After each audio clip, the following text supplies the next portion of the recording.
अब ऑब्वियसली कल मैंने ये भी बता दिया था कि हम इस तरह से, ये मैंने ले लिया कुछ क्यू चार्ज, और क्यू चार्ज के सराउंडिंग में अगर मैं स्फेरिकल गॉसियन सरफेस लेता हूं तो हमारा जीवन जो है सफल हो जाएगा, आसान हो जाएगा। और उसी जगह पर अगर क्यू चार्ज के लिए मैं एक ऐसी गॉसियन सरफेस बनाता हूं, ये क्या है, ये एज यू कैन सी एक सिलेंडर सा बना दिया मैं, तो इसमें क्या ये काम कर सकता है या नहीं कर सकता है, चलो देखते हैं। तो मैंने क्यू चार्ज लिया एंड इसकी वजह से इलेक्ट्रिक फील्ड ड्रॉ करता हूं। ऐसे इलेक्ट्रिक फील्ड सभी डायरेक्शन में होगी, है ना, होगी, सब तरफ होगी। तो अभी मैं देख सकता हूं कि अगर इसकी इलेक्ट्रिक फील्ड इस तरीके से है और मैं चाहता हूं इलेक्ट्रिक फील्ड कैलकुलेट करना, तो इस स्फेरिकल के केस में तो क्या हुआ था कि इलेक्ट्रिक फील्ड और एरिया के बीच का एंगल कितना बन गया था, 90 जीरो बन गया था। एंगल इज जीरो तो कॉस जीरो इज 1। तो वहां पर डॉट प्रोडक्ट का टेंशन खत्म हो गया था मेरा, है ना, यहाँ पर डॉट प्रोडक्ट का टेंशन खत्म हो गया था और इंटीग्रेशन करना अपने बस की बात हो गई थी। लेकिन ऑन दी अदर हैंड अगर मैं यहाँ देखता हूं तो इलेक्ट्रिक फील्ड तो ऐसा बना हुआ है एंड अगर मैं इस पॉइंट पर एरिया वेक्टर देखता हूं तो एरिया वेक्टर इस तरह से बना हुआ है। सिमिलरली इस पॉइंट पर भी देखा जाए तो एरिया वेक्टर इस तरीके से बना है and as you can see हर पॉइंट पर एरिया वेक्टर और इलेक्ट्रिक फील्ड के बीच का जो एंगल है that is coming out to be different in each case. यहाँ पर कुछ और, यहाँ कुछ और, यहाँ कुछ और एंड कुछ और, कुछ और, कुछ और। तो यहाँ पर डॉट प्रोडक्ट ही करते रह जाएंगे हम। गॉस लॉ में के लिए जो ई डॉट डी ए लगाते हैं तो उसमें क्या लिखा जाएगा, ये आ जाएगा E D A cos theta. तो भाई एक तो हमारे पास ये कॉस थीटा का टेंशन रह गया और इंटीग्रेशन का भी टेंशन रह गया, तो दो टेंशन हो गए। तो हम यहाँ पर इस गॉसियन सरफेस में सॉल्व नहीं कर पाएंगे। इसमें कर पाएंगे क्या, बिल्कुल कर पाएंगे। हाँ। तो हम लिखते हैं एप्लीकेशन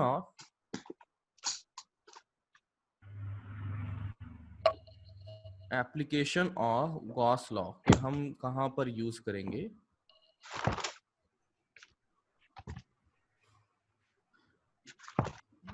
इसमें लिखे Gauss law will be used या Gauss law is used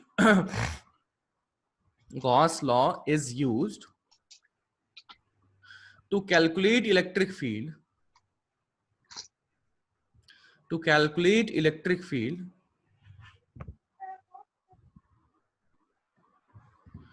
for a symmetrical charge distribution. For a symmetrical charge distribution.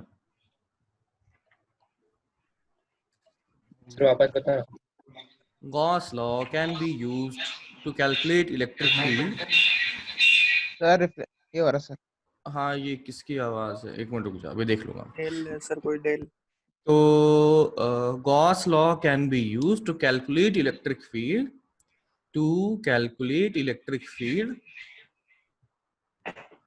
for symmetrical charge distribution. Symmetrical charge distribution. फिर नेक्स्ट लाइन में लिखें there can be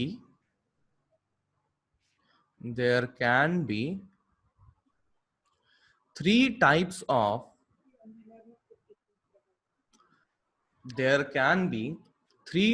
of symmetrical charge distribution. Symmetrical charge distribution. First है spherical, second है linear और third है planar. ठीक है, तो फर्स्ट ऑफ ऑल आपके दिमाग में अगर ये डाउट आया कि सर ये सिमेट्रिकल के लिए ही क्यों यूज करेंगे हम, मतलब अनसिमेट्रिकल के लिए क्या हो जाएगा, तो इस चीज को समझने के लिए आगे बढ़ते हैं। पहले ये नोट कर लीजिए। डन? Yes sir. नेक्स्ट मैं देखता हूं कि लेट्स से कोई अनसिमेट्रिकल लिया, एक तो मैंने सिमेट्रिकल लिया, तो सिमेट्रिकल में तो मेरे पास ये लाइन चार्ज बन गया इनफाइनाइट वाला, है ना, इसकी कैलकुलेशन अपन ने कर रखी है, ये इनफाइनाइट वाला।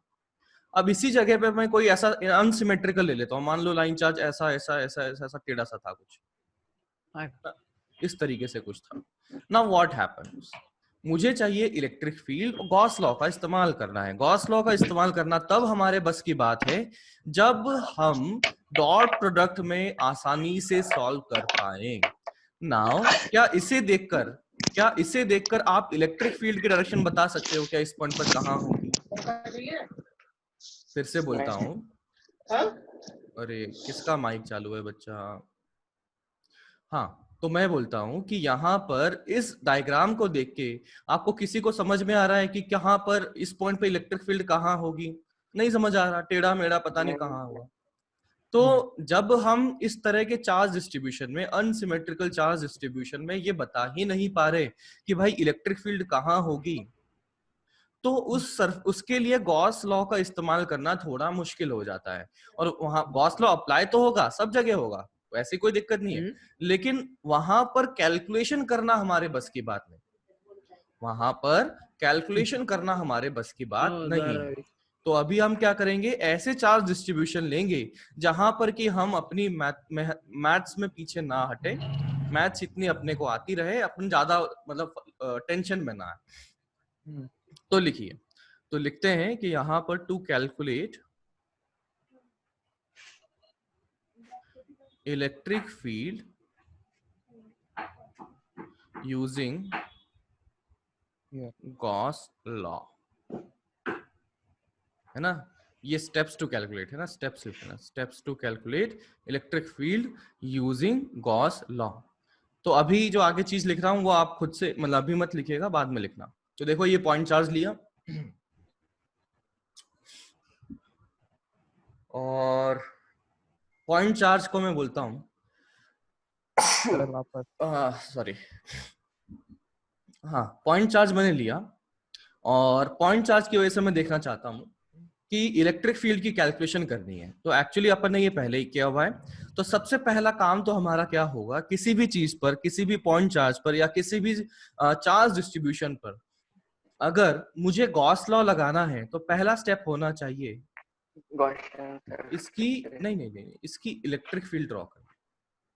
जो चार्ज हमें दिया गया है, कोशिश करें कि इसकी इलेक्ट्रिक फील्ड ड्रॉ कर ले, है ना, इस तरह से बन गई। अभी नेक्स्ट स्टेप होगा गॉसियन सरफेस चूज करना। नेक्स्ट स्टेप होगा गॉसियन सरफेस चूज करना। तो अब हम ऐसी गॉसियन सरफेस चूज करेंगे जो कि इलेक्ट्रिक फील्ड के साथ में या तो जीरो एंगल बनाए। इलेक्ट्रिक फील्ड के साथ एंगल जीरो, तो उसमें डॉट प्रोडक्ट में कॉस क्या हो जाएगा, cos 1 हो जाएगा, 1 हो जाएगा। या ऐसी सरफेस बनाई जाए जो इलेक्ट्रिक फील्ड के साथ में परपेंडिकुलर हो। तो परपेंडिकुलर कहता हूं, मतलब अलाइंड हो, हाँ, 0 डिग्री, हाँ, 0 डिग्री बनाती हो। तो इलेक्ट्रिक फील्ड और एरिया के बीच में 0 डिग्री बना दिया, तो डॉट प्रोडक्ट अपना हो जाएगा cos 0 यानी कि 1। या ऐसी सरफेस बनाई जाए जिसमें कि एरिया वेक्टर और इलेक्ट्रिक फील्ड के बीच का एंगल 90 डिग्री हो जाए। ठीक है, 90 डिग्री हो जाएगा तो फायदा क्या हो जाएगा, डॉट प्रोडक्ट 0 हो जाएगा, यानी कि उसके कैलकुलेशन से ही हम मुक्त हो जाएंगे, बच जाएंगे। तो अभी मैं देखता हूं कि यहां पर इसके परपेंडिकुलर ऐसे सरफेस मैंने ड्रॉ कर दी, तो आप देख सकते हो कि एरिया वेक्टर और electric field vector same direction में, ऐसे सरफेस मैंने ड्रॉ कर दी तो area vector and electric field vector same direction में। हाँ, ऐसे सरफेस ड्रॉ कर दी तो again area and electric field in same direction, similarly they are in same direction. तो मैं यहाँ पर एक स्फेरिकल सरफेस इन सभी को जोड़ते हुए बना सकता हूँ। यहाँ तो मैंने 4 लाइन के लिए ड्रॉ किया है, ऐसे 4 लाइन नहीं, ऐसे खूब सारी लाइन के लिए आप ड्रॉ करेंगे तो आप खुद से ही देख लेंगे कि ये एक स्फेयर बन जाएगा। हर पॉइंट पर इस तरह से अगर परपेंडिकुलर सरफेस है इलेक्ट्रिक फील्ड के, तो आप देख सकते हैं कि ये जो पॉइंट बना हुआ है ये हम कहेंगे गॉसियन सरफेस। पहला स्टेप क्या हुआ, इलेक्ट्रिक फील्ड ड्रॉ करना। दूसरा स्टेप गॉसियन सरफेस ड्रॉ करना। इस बात को ध्यान में रखते हुए कि सरफेस का एरिया वेक्टर या तो इलेक्ट्रिक फील्ड के साथ 0 एंगल बनाए या 90 डिग्री बनाए। थर्ड, हम यहाँ पर गॉस लॉ का इस्तेमाल करेंगे। तो गॉस लॉ का इस्तेमाल किया तो मैं लिख सकता हूँ integral of E dot dA is equal to Q by epsilon naught. तो इस पूरी सरफेस के लिए मैं लिख सकता हूं integral of E dA cos 0 is equal to Q by epsilon naught. तो यहां से आ जाएगा इंटीग्रल ऑफ E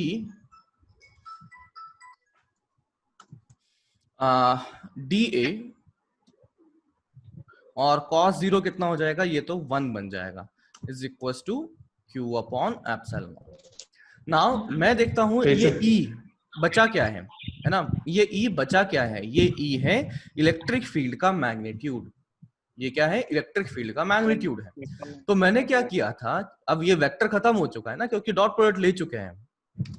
तो मैं क्या बोलता हूं कि यहां पर E dA, ये दोनों अब वेक्टर नहीं बचे हैं, अब उनके मैग्नीट्यूड बचे हुए हैं। नाउ अब देखो कि E की वैल्यू यहां पर जो मैग्नीट्यूड होगा, यहां पर E का जो मैग्नीट्यूड होगा, यहां पर E का जो मैग्नीट्यूड होगा, या यहां पर E का मैग्नीट्यूड होगा, क्या सेम होगा या डिफरेंट होगा या क्या होगा, आप बताइए।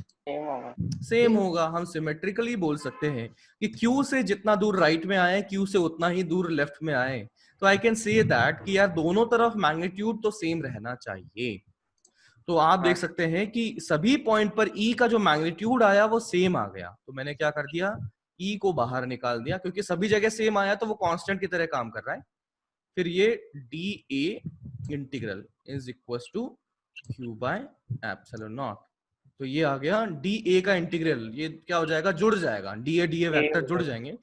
तो ध्यान देना ये वेक्टर नहीं बचा, अब क्या बचा हुआ है, सिंपली वो dA मैग्नीट्यूड बचा हुआ है।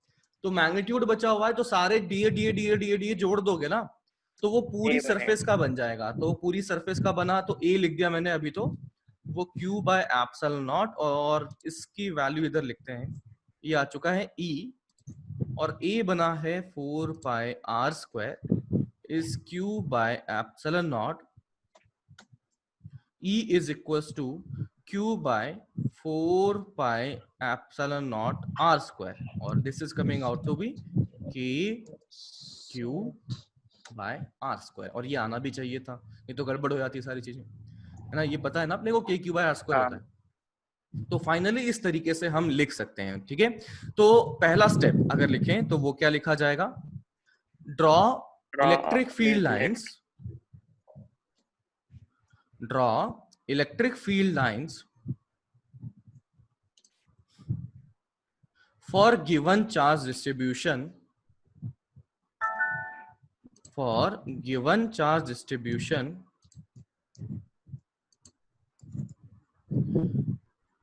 सेकेंड पॉइंट लिखें,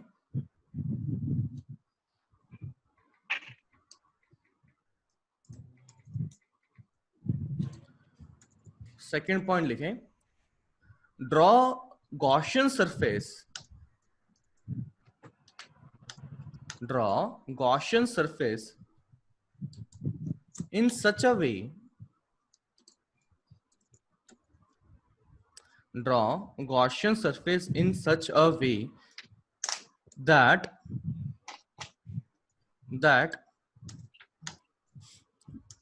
electric field and area vector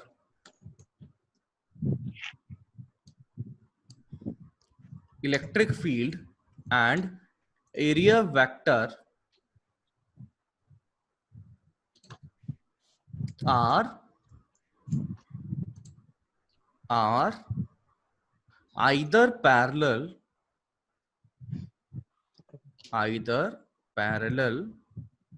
or perpendicular,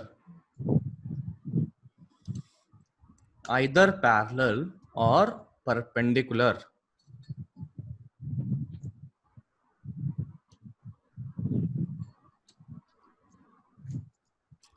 ठीक है। एंड फिर थर्ड पॉइंट, अप्लाई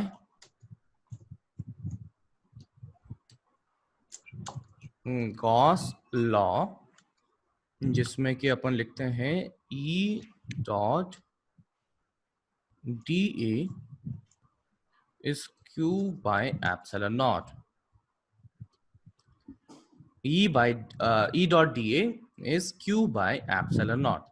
तो गॉस लॉ का हम इस तरह से इस्तेमाल करते हुए लिख सकते हैं। ठीक है, अब ये लिख लिया तो सबसे पहले लिखें calculation of electric field for point charge. ठीक है, इसको नोट करने के बाद में लिखिए calculation of electric field for point charge, और ये सारी चीज नोट कर लिए। कैलकुलेशन ऑफ इलेक्ट्रिक फील्ड, कैसे रेगर बोलिए? हाँ, calculation of electric field for point charge.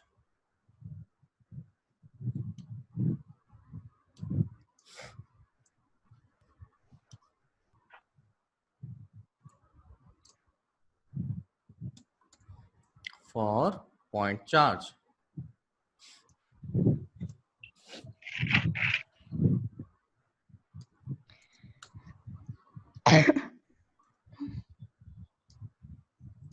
लिख लिया? नहीं sir,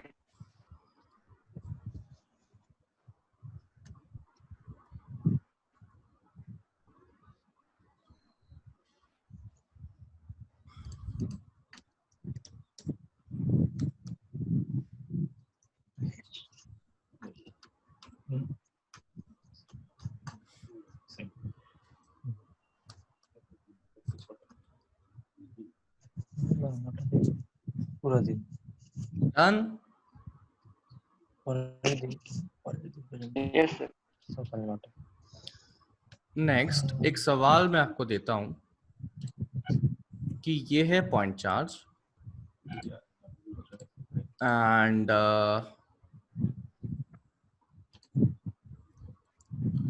this is Gaussian surface.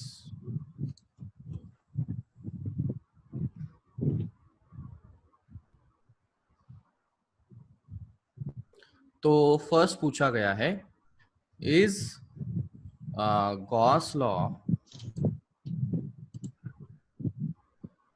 applicable over this Gaussian surface। तो आपका क्या मानना है? Yes sir. Answer is yes, बिल्कुल गॉस लॉ बिल्कुल अप्लाई होगा। Second, will we use this surface no sir. to calculate electric field using Gauss law? No Yes or no? No. No. Reason? Hard मतलब integral इतना easy नहीं जाएगा। इतनी maths नहीं आती Integration. है ना, मैथ नहीं आती है ना, जितनी आती है उससे काम नहीं चलेगा और उससे ज्यादा लगाने का कोई मतलब नहीं है, मैथ्स थोड़ी ना पढ़ रहे हैं। तो दैट इज द रीजन कि हम यहाँ पर इस सरफेस का इस्तेमाल नहीं करेंगे। जल्दी से लिखो, आगे बढ़ते हैं।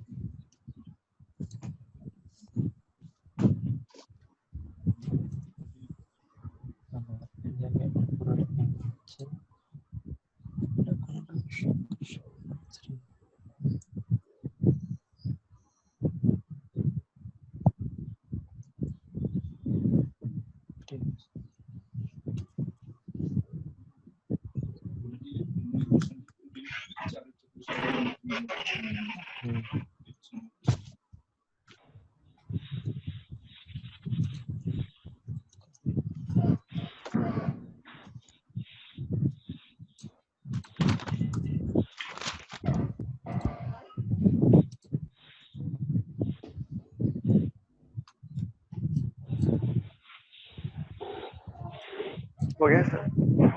चलिए आगे बढ़ते हैं। पहले हमने देखा था electric field due to a point charge, second हम देख रहे हैं electric field due to uniformly charged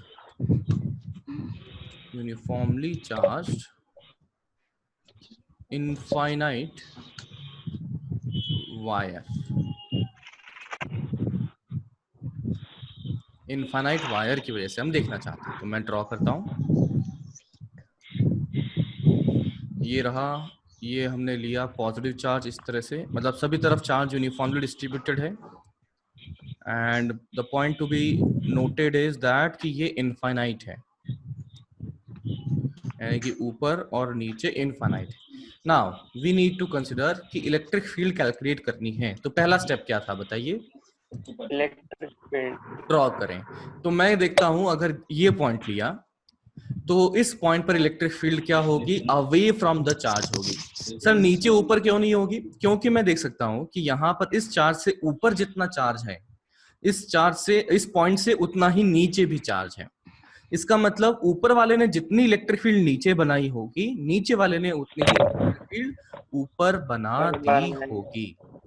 इसका मतलब बचेगा तो सिर्फ कहां बचेगा? इस तरीके से बचेगा, अवे फ्रॉम द चार्ज बनेगा, है ना, इस तरीके से बनने वाली है। तो मैंने ये इलेक्ट्रिक फील्ड लाइंस ऐसे बना दी। सिमिलरली हर पॉइंट पे इलेक्ट्रिक फील्ड लाइंस ऐसे ही बनने वाली है ना। आप अगर देखें यहाँ पर इस तरह से बनी, यहाँ पर इस तरीके से बनी।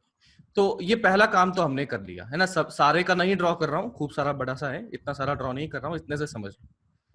या कर लूं?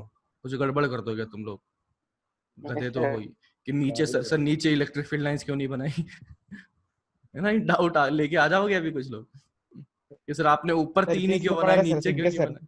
हाँ इतने से पढ़ा रहे, सीख गए सर। तो अब देखो कि यहाँ पर मैं पहला पॉइंट तो हो गया इलेक्ट्रिक फील्ड लाइंस ड्रॉ करना। दूसरा पॉइंट है हमारे पास में क्या? गॉसियन सरफेस बनाना। तो व्हाट डू यू थिंक कि हम किस तरह से गॉसियन सरफेस बनाएंगे?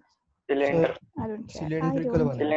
सिलेंड्रिकल बनाना है। चलिए देखते हैं सिलेंड्रिकल बनाने से क्या फायदा होगा। तो सिलेंड्रिकल अगर मैं ड्रॉ करता हूं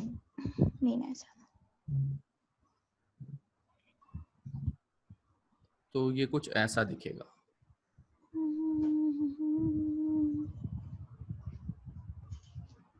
ये कुछ ऐसा दिखेगा। तो चेक करते हैं यहाँ पे सिलेंडर की सरफेसेस जो हैं वो कितनी हैं। एक तो ऊपर वाली फ्लैट सरफेस, एक ये नीचे वाली फ्लैट सरफेस, एक ये नीचे वाली फ्लैट सरफेस और एक ये कर्व्ड सरफेस। ठीक है, तो ये 3 सरफेस बनी हुई है। तो इसे मैंने सरफेस S1 नाम दे दिया। बच्चा ये आवाज इधर आ रही है बात करने की, है ना। ये कौन है? ये मतलब जो भी है ध्यान रखो, आवाज इधर आ रही है, माइक ऑफ करके कर।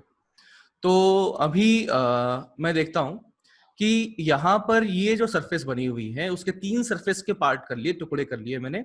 इस ऊपर वाले को मैंने कहा S1, इस कर्ड वाले को जो कहा उसे S2 का S3 कहा और नीचे वाले को मैंने S2 कहा। तो अभी देखता हूं कि एंगल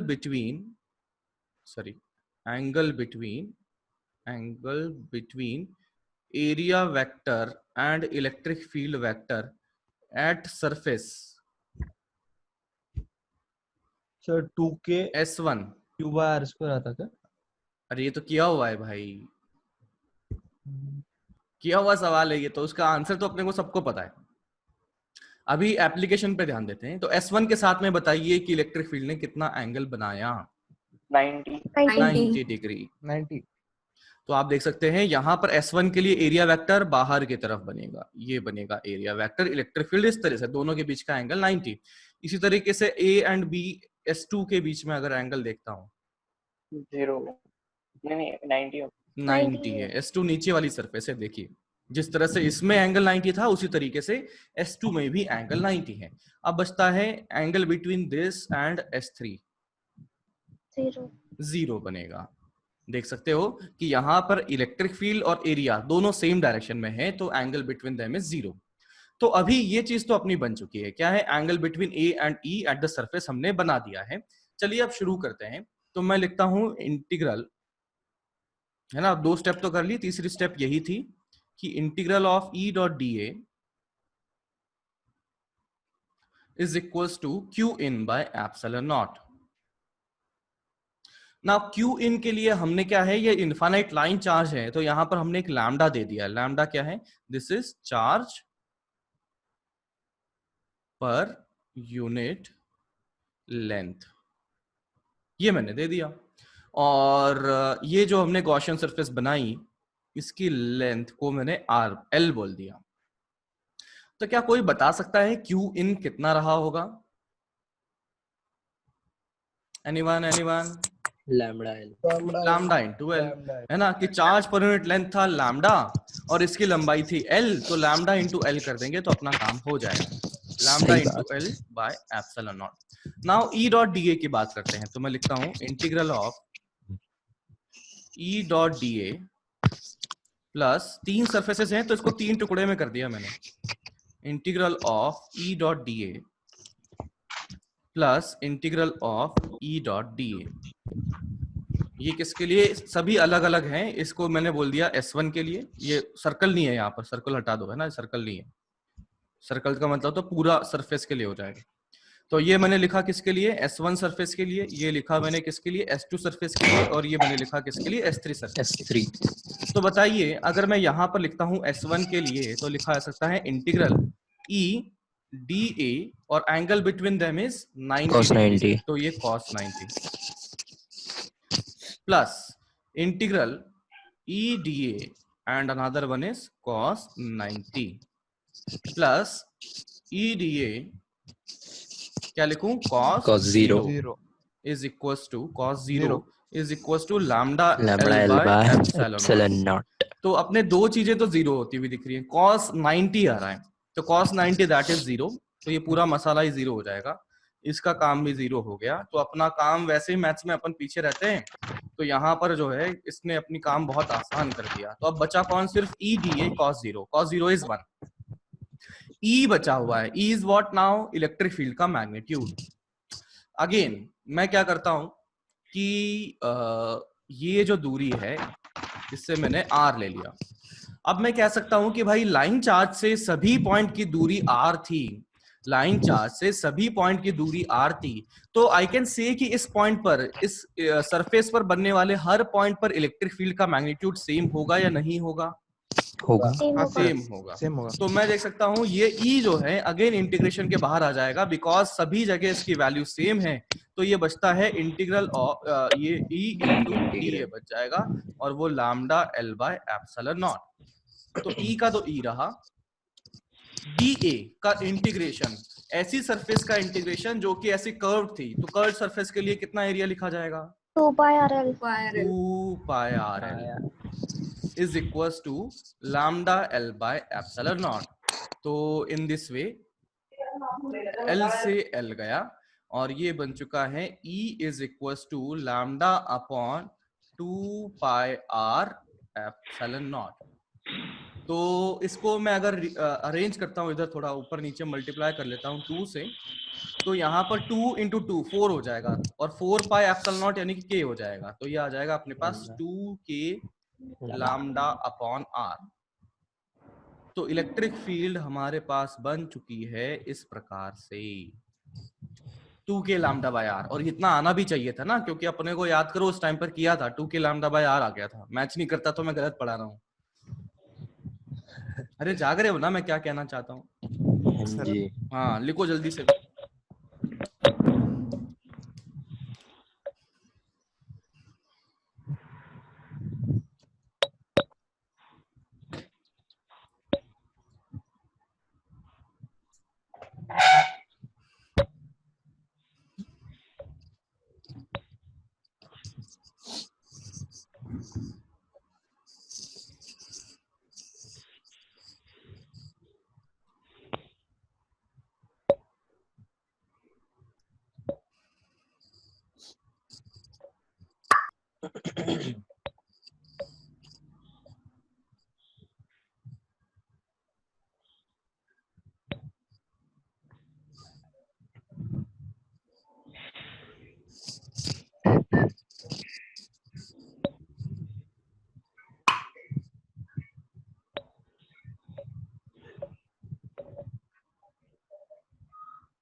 सर हो गया।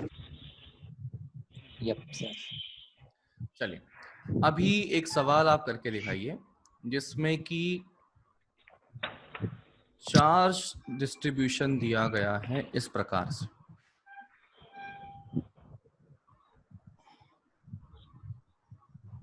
ये ऊपर भी इन्फिनिट तक गया, ये ऊपर भी इन्फिनिट तक गया। एक काम करता हूँ, नीचे भी थोड़ा बड़ा कर देता हूँ। ऐसे समझो, ये काफी लेंदी सिलेंड्रिकल है एंड ये ऊपर जाता है इन्फिनिट तक और ये नीचे भी जाता है इन्फिनिट तक। दूसरी बात कि ये क्या है, यूनिफॉर्मली चार्ज्ड है एंटायर वॉल्यूम, मतलब यहाँ पर अंदर माल भरा हुआ है, अंदर चार्ज भरा हुआ है। माल। तो इस तरह से ये भरा हुआ है। नाउ वी आर इंटरेस्टेड कि इसकी वजह से जो बनने वाली इलेक्ट्रिक फील्ड है वो क्या होगी। गिवन है कि इसके जो रेडियस है दैट इज आर, गिवन है इसके जो रेडियस है दैट इज आर। अभी हमने लैम्डा देखा था। लैम्डा क्या था? Charge per unit length. दूसरा हमने देखा था सिग्मा, वो क्या था? Charge per unit area. Now मैं इस चार्ज को देखता हूँ तो ये चार्ज क्या एरिया पर डिस्ट्रीब्यूटेड है क्या? नहीं है। किस पर डिस्ट्रीब्यूटेड है? Volume sir. वॉल्यूम पर है। तो यहाँ पर एक नई टर्म हम बोलेंगे rho, that is charge per unit volume, per unit volume. तो अब देखते हैं कि ये जो बॉडी बनी है इसकी खुद की एक मोटाई है।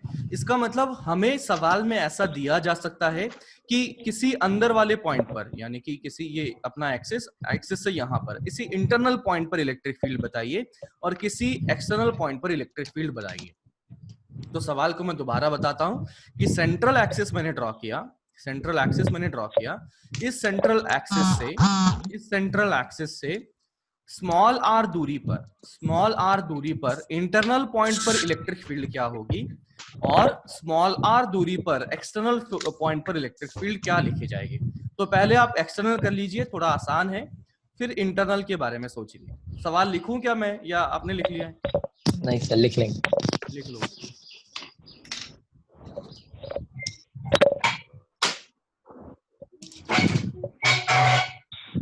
सर एक बार बताओ क्वेश्चन बताना है। इसको इलेक्ट्रिक फील्ड सॉल्व करनी है, इलेक्ट्रिक फील्ड निकालना है ड्यू टू दिस चार्ज।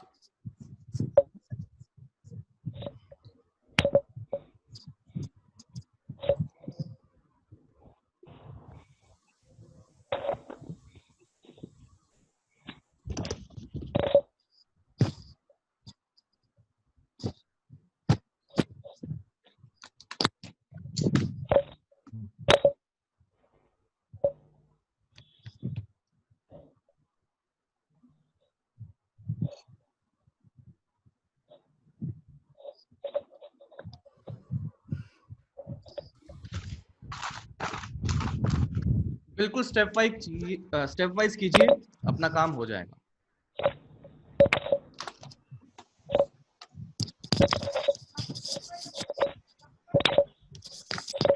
ये कौन टक टक? हाँ, ये टक टक कौन है भाई?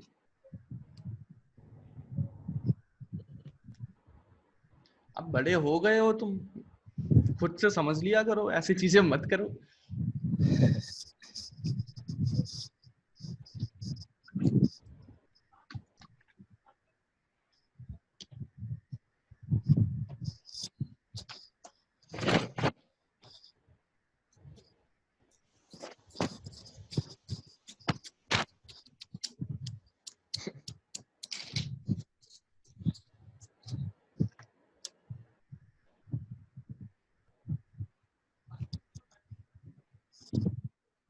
सर एक्सटर्नल के लिए rho capital R square upon epsilon naught H R. लग तो रहा है सही।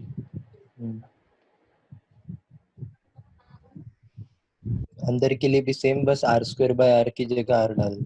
हाँ बस। ऊपर स्मॉल आर ना? हाँ ठीक है, सही है, सही लग रहा है जी। चलो ये देखते हैं। तो पहला काम हमें निकालना है एक्सटर्नल पॉइंट पर इलेक्ट्रिक फील्ड निकालना। तो पहला काम तो हमारा होना चाहिए कि लेट्स सी कि how does the electric field goes, कि मतलब इसकी जो इलेक्ट्रिक फील्ड लाइंस डिस्ट्रीब्यूशन होगा वो किस प्रकार से होने वाला है। तो अभी देखिए ये है चार्ज और वो भी यूनिफॉर्मली चार्ज है। तो मैं क्या सोच सकता हूँ कि यहाँ पर एक मिनट, ये कौन सा पेन, ये रहा। तो मैं देख सकता हूँ कि यहाँ पर अगर सेंट्रल देखा जाए, एकदम सेंट्रल लाइन, तो एक इनफाइनाइट लाइन चार्ज बन चुका है ना, एक इनफाइनाइट लाइन चार्ज बन चुका है। तो ऐसे में समझ सकता हूँ कि ये जो बना हुआ है, ये कई सारे इनफाइनाइट लाइन चार्ज को साइड बाय साइड रख दिया जाए, कई सारे लाइन चार्ज को, इनफाइनाइट लाइन चार्ज को साइड बाय साइड रख दिया जाए, तो हमारा ये इस प्रकार से एक मोटा सा वायर बन जाएगा। ठीक है, मोटा सा वायर बन जाएगा जिसमें कि यूनिफॉर्मली चार्ज दिया हुआ है। ये हुई पहली बात। अब मुझे पता है कि इनफाइनाइट लाइन चार्ज की वजह से इलेक्ट्रिक फील्ड कैसे होती है, रेडियली अवे बनती है, रेडियली अवे बनती है। तो अभी आप देख सकते हो सिमेट्रिकली पॉइंट से कि इस पॉइंट पर अगर इलेक्ट्रिक फील्ड बनेगी तो मैं कह सकता हूं बिल्कुल वैसी ही बनेगी जैसे कि एक लाइन चार्ज के लिए बनी हुई थी। क्यों? क्योंकि एकदम सिमेट्रिकल डिस्ट्रीब्यूशन है, रेडियली अवे इलेक्ट्रिक फील्ड बनती हुई पाई जाएगी। इस तरीके से इलेक्ट्रिक फील्ड बनती हुई पाई जाएगी, है ना, ड्यू टू सिमेट्री, ऐसा बोल दिया। अब 3 ही बना रहा हूं मैं, बाकी देख लेना। नाउ दूसरा काम हमारा क्या है, पहला तो हमने कर दिया इलेक्ट्रिक फील्ड लाइन ड्रॉ करना। सेकंड पॉइंट इज कि अब इसके लिए गॉसियन सरफेस ड्रॉ करना। तो ऐसी सरफेस ड्रॉ करेंगे जो कि एरिया वेक्टर के साथ में इलेक्ट्रिक फील्ड के बीच का जो एंगल होगा वो या तो 0 बनाए या 90 डिग्री बनाए। तो मैं देखता हूं कि सरफेस ऐसी बना दी जाए, ऐसी सरफेस बना दी जाए तो एरिया वेक्टर और electric field vector same direction में, तो एंगल है 0 चलेगा। फिर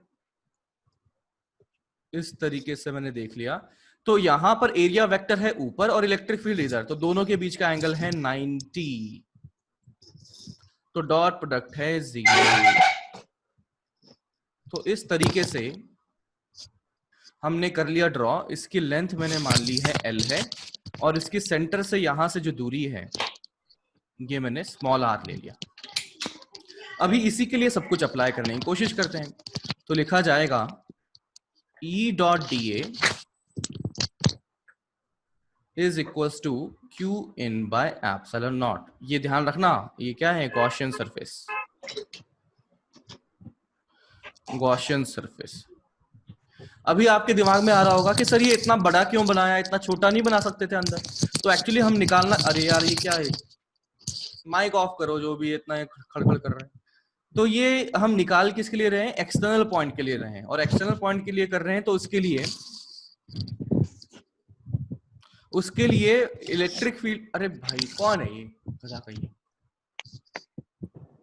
अभी राठौड़, माइक ऑफ करो अपना। हाँ, तो वापस अब देखते हैं कि मुझे निकालना है एक्सटर्नल पॉइंट के लिए, तो हम गॉसियन सरफेस भी बनाएंगे। तो वो क्या करेंगे, एक्सटर्नल पॉइंट के लिए ही बनाएंगे। तो गॉसियन सरफेस बाहर जाती हुई दिखनी चाहिए, है ना, छोटी बना के। इंटरनल तो गॉसियन सरफेस बना दी और एक्सटर्नल के लिए कैलकुलेट नहीं कर पाएंगे हम, तो गॉसियन सरफेस भी उसी पॉइंट से, उसी बात को ध्यान में रखते हुए बनानी पड़ेगी। नाउ फिर से मैंने इसके 3 टुकड़े कर दिए, सरफेस S1, ये surface S2 and this is surface S3। तो आई कैन से इंटीग्रल लिखा जाएगा, वो हो जाएगा EdA किसके लिए, सरफेस S1 के लिए, प्लस EdA सरफेस S2 के लिए, प्लस EdA सरफेस S3 के लिए, is equal to what, Qin by epsilon naught. तो Qin कैसे निकाला जाए, anyone? How do you find out Qin? Yes. Charge per unit volume दिया ना सर, उसने निकाल सिग्मा इनटू पाई स्क्वायर। तो अभी देखना इस सरफेस के अंदर जो चार्ज फंसा हुआ है वो यहां से लेकर यहां तक का बीच में जो सिलेंडर फंसा हुआ है वो है, समझ में आ रही है? सिलेंडर, ये अपना गॉसियन सरफेस अपन ने ऐसी बनाई और उसके बीच में जो छोटा सिलेंडर फंस गया है, जो छोटा सिलेंडर फंस गया हुआ है, उसी का हमें लेना पड़ेगा चार्ज। तो इसी का अगर हम चार्ज लेंगे तो आई कैन से दैट कि ये तो अपना एक सॉलिड सिलेंडर बन जाएगा। तो सॉलिड सिलेंडर के लिए मैं लिख सकता हूं ये होगा रो इनटू वॉल्यूम कर दिया जाए तो चार्ज एनक्लोज बन जाएगा, और वॉल्यूम कितना लिखा जाएगा, वो होगा एरिया पाई आर स्क्वायर करूं क्या, ये लो पाई आर, और लेंथ कितना कर दिया, एल कर दिया, तो पाई आर स्क्वायर इंटू एल। ध्यान रखना ये बड़ा आर है, छोटा आर नहीं है ना, बड़ा आर मतलब ये वाला कैपिटल आर। क्यों? क्योंकि चार्ज यहीं पर ही फंसा हुआ था इसके बीच में, तो capital R square. Now let's go move on. तो मैं लिख सकता हूं इसकी वैल्यू, ये S1 है ना, इसकी वैल्यू कितनी बन जाएगी, ये आ जाएगा 0, 0 और ये भी बन जाएगा 0 शून्य सॉरी S2 नहीं, S2 ये नहीं, S2 बनेगा, तो ये भी बन जाएगा 0। रीजन क्या है इसका? रीजन है 90 cos 90 electric field and perpendicular to area vector, that's why dot product 0 बन चुका है। बस बचा ये, तो मैं लिख सकता हूं इनके बीच का एंगल तो क्या था, वो बना था EDA cos 0 बना था, तो ये आ चुका है रो पाई आर स्क्वायर एल, तो ये आ चुका है E, और फिर वही बाहर निकाल दिया इसको, फिर ये आ गया DA equals to rho pi R square L, तो ये आ चुका है E DA कितना, सॉरी इंटीग्रेशन ऑफ DA क्या बनेगा बताओ, 2 पाई आर एल, क्योंकि अपना ऊपर वाला खत्म, नीचे वाला खत्म, बचेगा बस कर्ड वाला, तो ये 2 पाई कैपिटल छोटा R R, इंटू एल, छोटा R ना, छोटा r, तो ये होगा small r into L equals to rho pi R square L, तो l से तो l गया, पाई से पाई गया, और ये E आ चुका है रो आर स्क्वायर अपॉन क्या बचा, हवा बंद कर रही है, रो आर स्क्वायर बाई 2r, तो यहां से बन चुका है इलेक्ट्रिक फील्ड की वैल्यू एट एक्सटर्नल पॉइंट, है ना। अभी तो फर्स्ट पॉइंट ही हुआ है, फर्स्ट पार्ट ही हुआ है, सेकंड पार्ट, सर वो डिवाइडेड बाय उसमें एप्सिलॉन नॉट की टर्म और गायब हो सॉरी गई। मतलब वो है ना, मैंने जानबूझ के लिखा था, चेक कर रहा था कि कितने लोग जाग रहे हैं। सॉरी क्यों जागे सर हम। तो यहाँ पास से, हो गए सर हम। तो यहाँ से E आ चुका है इतना। अरे ये कहाँ, ये छत पे कौन बैठे है हुए ये? क्या? कौन है ये? अंशिका गुप्ता। अरे बाप, हाँ। बंद हो गई। तो नाम लेते ही बंद हो जाता है सब कुछ। चलो ये इलेक्ट्रिक फील्ड आ गया। नाउ इंटरनल पॉइंट के लिए, है ना, तो इसको नोट करो, इंटरनल पॉइंट के लिए अगले पेज पे जाऊंगा। है हो गया सर। अभी तो एक्सटर्नल पॉइंट निकला ना, फर्स्ट पार्ट तो निकला है। हो गया सर, हो गया। Done. Second part internal point, एक मिनट सर। लिख लो।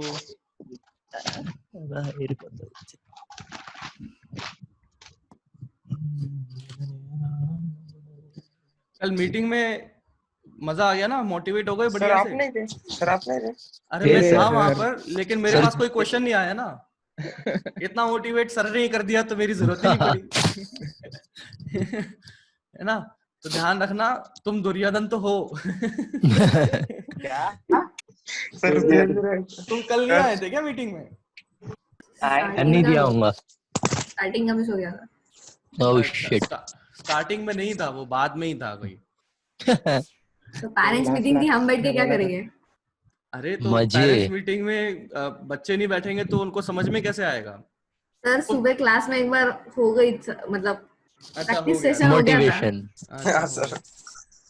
चलो ठीक है। एनीवेज, तो इलेक्ट्रिक फील्ड आ चुकी है किसके लिए? एक्सटर्नल पॉइंट के लिए। Now let us talk about internal point. तो once again this is charge distribution. ये जो गिवन था, एंड ये ऊपर भी इनफाइनाइट जाता है, नीचे भी इनफाइनाइट जाता है ना। This is infinite and infinite. Now हमें क्या करना है, एक ऐसा गॉसियन सरफेस बनानी है जो कि इलेक्ट्रिक फील्ड के परपेंडिकुलर बने, या फिर एरिया एंगल 0 बनाए, या तो एरिया 90 बनाए। तो अगेन मैंने क्या बोला कि सब कुछ सिमेट्रिकल था, तो इलेक्ट्रिक फील्ड जो है इस तरह से बनेगी जो रेडियली आउटवर्ड होंगी। रेडियली आउटवर्ड होंगी तो सिलेंड्रिकल सरफेस बना लेना, अपने सेहत के लिए अच्छा हो जाएगा। तो मैं देखता हूं कि वापस से ये सरफेस मैंने बना दी S1, ये मैंने कह दिया S2, and this is S3। फिर कह दिया कि ये इसकी जो रेडियस है वो R है, और ये जो दूरी है वो L है। फिर से वापस कर लेते हैं, तो अपना बना E dot dA is integral of E dot dA is Q in by epsilon naught. तो Q in के लिए बताओ रो इनटू क्या करूं? वॉल्यूम वॉल्यूम क्या होगा? पाई छोटा पाई आर स्क्वायर पाई छोटा आर स्क्वायर इनटू एल। अभी यहाँ पर वापस 3 टुकड़े कर दिए मैंने, तो ये बन दिया E dot dA plus E dot dA plus E dot dA is equals to rho pi r square L. Now ये लिखा मैंने S1 के लिए, ये लिखा मैंने S2 के लिए, ये लिखा मैंने S3 के लिए। S1 और S2 का मामला 0, शून्य। ये 0 हो चुका है, खल्लास। 0 because E is perpendicular to area vector, तो डॉट प्रोडक्ट 0 बन गया। E, अरे ये क्या लिख दिया? E is perpendicular to, तो बचा आप कौन? E डॉट A, ये वाला बचा। तो सिंपली मैं अब सीधा जंप कर रहा हूँ, है ना, बीच की 1-2 स्टेप खा रहा हूँ मैं, और वो बन जाएगा, कितना बनेगा? 2 pi small r into L। तो वापस एप्सिलॉन नॉट। इस बार भी चेक करते हैं शायद। हाँ, इस बार भी चेक कर रहा था। ठीक है, तो L से L, इधर R से R R, से इधर R स्क्वायर एंड से पाई pi, से पाई गया, तो इधर आता 1 है से 1। E is equals to rho R by 2 epsilon naught. तो इलेक्ट्रिक फील्ड इनसाइड पॉइंट पर, है ना, अंदर वाले पॉइंट पर तो आ चुका है इतना, और एक्सटर्नल पॉइंट पर ये बना था, एक्सटर्नल पॉइंट पर इतना। तो अगर मैं इसका ग्राफ ड्रॉ करना चाहूं, किसके लिए? Electric field versus R graph, मजे। Electric field versus R graph, तो वो दिखने में कैसा होगा? पहले तो स्ट्रेट लाइन, स्ट्रेट फिर लाइन, पैराबोला, नहीं फिर हाइपरबोला। हाइपरबोला बने। क्योंकि इंटरनल पॉइंट के लिए बना है rho r by 2 epsilon naught, तो सिंपली आई कैन से कि ये इसके डायरेक्टली प्रोपोर्शन में है, तो स्ट्रेट लाइन बनेगा पासिंग थ्रू ओरिजिन। फिर once it reaches small r बराबर कैपिटल R, फिर उसके बाहर अगर जाएंगे उसके बाहर अगर जाएंगे तो you will get external point. तो एक्सटर्नल पॉइंट के लिए हमारा फॉर्मूला ये रहा। तो इस फॉर्मूले में अगर मैं देखता हूं, तो अगर मैं स्मॉल r की वैल्यू कैपिटल R पुट कर देता हूं, तो मैंने क्या देखना है? बाउंड्री पर क्या सिचुएशन हो रही है वो चेक कर लेंगे। जब मैं small r equal to capital R put कर देता हूं, तो ये कितना आ जाएगा? Rho r upon 2 epsilon naught बन जाएगा। और सिमिलरली मैं अगर यहां पर भी पुट करता हूं, तो rho capital R by 2 epsilon naught. तो एज यू कैन सी कि इन दोनों पॉइंट पर हमारे जो वैल्यूज हैं वो अपनी सेम बनी हुई है, तो इसका मतलब यहाँ पर डिसकंटिन्यूअस नहीं बनेगा, मतलब कंटिन्यूअस बनेगा। तो अभी मेरे पास फिर दूसरी सिचुएशन क्या है? एक्सटर्नल पॉइंट के लिए इनवर्सली प्रोपोर्शनल टू R बना हुआ है ये ग्राफ। तो दैट मीन्स ये जो ग्राफ बनेगा ये कुछ ऐसा बनता हुआ पाया जाएगा। ये तो रहा इंटरनल पॉइंट, ये रेड वाला, और ब्लैक वाला बन चुका है एक्सटर्नल पॉइंट के लिए। ठीक है, जल्दी से ड्रॉ करें, आगे बढ़ते हैं।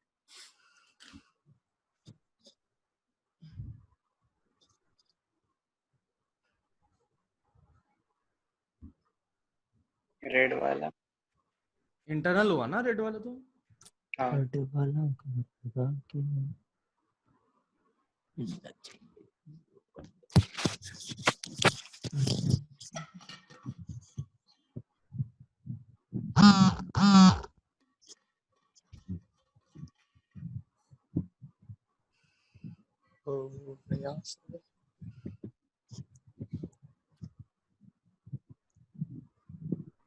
सर वो स्काई डाइविंग के कितने लेते हैं? 50,000। अकेले नहीं छोड़ते? नहीं, अकेले कैसे पता लगेगा कब छोड़ना है पैराशूट, कब नहीं छोड़ना? और फिटनेस टेस्ट होता है क्या? फिटनेस नहीं, वेट होता है आपका। वेइंग आपका 90 प्लस अगर होगा तो आपको नहीं लेंगे। नहीं लेंगे? नहीं लेंगे, हाँ। ज्यादा हो गया तो वो और बहुत हल्का हो गया सर। हाँ, और बहुत हल्का हो गया तो? बहुत हल्का हो गया तो कोई दिक्कत नहीं, आराम से आ जाएगा नीचे। सर हवा से उड़ के भी आएंगे। पत्थर ले लेंगे ना साथ में। तो ऐसा कोई दिक्कत नहीं है, हल्के में तो कोई लोड नहीं उम्र उसमें। का कोई? हाँ, एज एज एज एज का मतलब नहीं पता होगा नहीं, सर कोई तो। सारे बड़े ही दिखे थे मुझे, एज का नहीं पता सर, नहीं एज का था। है सर, एज का है सर। हाइपर हाइपरटेंशन वो सब। एज का है अरे क्या? हवा में हार्ट हाँ अटैक सर, हो एज का है। Okay okay. हवा में कोई टपक वपक गया तो कोई पानी में नहीं। अपर लिमिट जरूर है एज की, लोअर लिमिट पता नहीं मुझे। नहीं, अपर तो रहेगी अपर लिमिट तो है। शायद, वो लोअर लास्ट भी, होगी उनकी। लोअर भी सर। लोअर भी होना चाहिए, हाँ 3 है। साल का बच्चा थोड़ी गया है। अरे इतना लोअर तो कोई पॉइंट ही नहीं अरे है आप ना, मतलब। छोटे बच्चे लेकर नहीं आते, पहली बात। हाँ छोटे बच्चे लेकर नहीं आते बोला, बुरा मत माने यार। इसको ठीक बोल है, रहा हो गया। हो गया ये डिस्कशन, अब आगे बढ़ते हैं। ठीक है सर। तो उसमें आप टर्मिनल वेलोसिटी के बारे में सोच सकते हो, वो जब पैराशूट से जंप करोगे ना, तो टर्मिनल वेलोसिटी के बारे में सोच सकते हो। अभी ये सवाल मैं आपको दे रहा हूँ and this is your homework. इससे पहले भी कोई होमवर्क में सवाल दिया था क्या मैंने, जो डिस्कस नहीं हुआ है, या हो गए सारे जो भी था? क्या मालूम, नहीं सर। ये एक सॉलिड है ना, सॉलिड पाइप है एंड इसमें मुझे वही है, इनफाइनाइट तक जा रही है, ऊपर और नीचे, ये नीचे भी इनफाइनाइट एंड ऊपर भी इनफाइनाइट। बस यहाँ पर जो चार्ज डिस्ट्रीब्यूशन दिया गया है, rho is given as rho naught into R दिया गया है।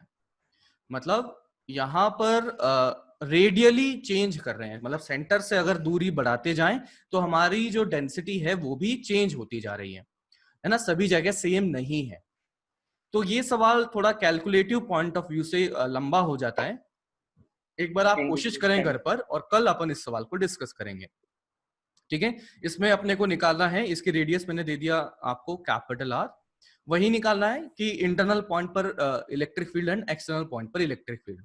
ओके, तो ये आपको घर से करके लाना है। ओके, नोट कर लो, आगे बढ़ते हैं। और ये क्या, इसको और थोड़ा सा मैं अच्छे से डिफाइन कर लेता हूँ mathematically. When R is less than equals to इतना और ग्रेटर देन इक्वल्स टू 0, और rho is equals to 0 when small R is greater than R. ठीक है, ये अब पूरा स्पेस को ही कवर कर लिया मैंने। समझ में आया? हाँ सर। अगला सवाल है ना, थर्ड पॉइंट लिखें, है ना। दो तो हमने निकाल दिए, एक तो पॉइंट चार्ज, दूसरा हमने लिखा सॉलिड लाइन, लाइन चार्ज नहीं, 3 कर लिए ना हमने, 3 कर लिए, चौथा करना है। पॉइंट चार्ज कर लिया, लाइन चार्ज कर लिया, फिर सॉलिड मोटा भरा हुआ कर लिया, और अभी ये फोर्थ पॉइंट कर रहे हैं जिसमें कि हमने लिया है ये होलो चार्ज, ये होलो दिया को हुआ तो है। इनसाइड 0 हो जाएगा रखता। ये हो जाएगा इस तरीके से, जैसा आप इमेजिन कर सकते हो पानी का पाइप होता है ना अपना, स्टील का जो लगा होता है घर पे, वैसा। तो यहाँ पर चार्ज है, charge is on the surface, अंदर से खाली है, charge is on the surface, और सरफेस पर है तो मेरे को इसने सिग्मा दे दिया, sigma is charge per unit area. Now again we need to find out internal point and external point पर इलेक्ट्रिक फील्ड क्या होगी। Sir internal 0 sir. इंटरनल 0 हो गए।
चलिए शुरू करते हैं। तो पहले मैं लेता हूं एक्सटर्नल पॉइंट। एक्सटर्नल पॉइंट तो अगेन गॉसियन सरफेस ड्रॉ कर लेते हैं। तो गॉसियन सरफेस मैंने सिलेंड्रिकल सिमेट्री है तो सिलेंड्रिकल ड्रॉ कर लिया,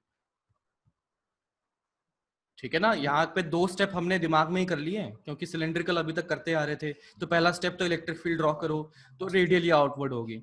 दूसरा स्टेप गॉसियन सरफेस ड्रॉ करो, तो अपन ने ये 2 स्टेप अपने सीधा डायरेक्ट यहीं पहुंच गए, ठीक है। हाँ सर। तो यहाँ पर अपन ने गॉसियन सरफेस ड्रॉ कर दी। गॉसियन सरफेस ड्रॉ करी तो मैं देखता हूँ इसकी रेडियस अपन लेते हैं स्मॉल r एंड ये जो दूरी है उसे अपन l ले लेते हैं। तो इसके लिए लिखा जाएगा, तो सीधा जंप कर दूं मैं e इंटू 2πr_l। समझ में आया क्या लिखा मैंने? हाँ सर। है ना। यहाँ पे खूब सारी स्टेप खा गया मैं, ये वाले स्टेप हाँ सर, वो चलेगा। अपन 3-4 बार कर चुके हैं तो अपन बार बार नहीं करेंगे। ये वाला जो यहाँ से सीधा मैं यहाँ आ चुका हूँ, ठीक है ना। ये बीच में ये खा गया मैं। तो अभी कोई बात E into 2πrl is equal to charge enclose by epsilon naught. Charge enclose के लिए मुझे क्या करना पड़ेगा, sigma into 2πr into l करना पड़ेगा। समझ में आता है ये? हाँ सर। हाँ सर। Bye epsilon not. हाँ सर, हाँ सर। बिकॉज चार्ज कहाँ फंसा होगा, इस सिलेंडर पे फंसा होगा। तो इसका एरिया लिखा जाएगा तो वो होगा 2πr इंटू l। तो यहां से 2π तो E बन चुका है sigma r bye epsilon not, sorry sigma r by small r। इस तरीके से बन चुका है electric field at external point. Internal point के लिए अपन कल डिस्कस कर लेते हैं, और हालांकि वो 0 आएगा, वो आपको पता ही है, ठीक है। डन है।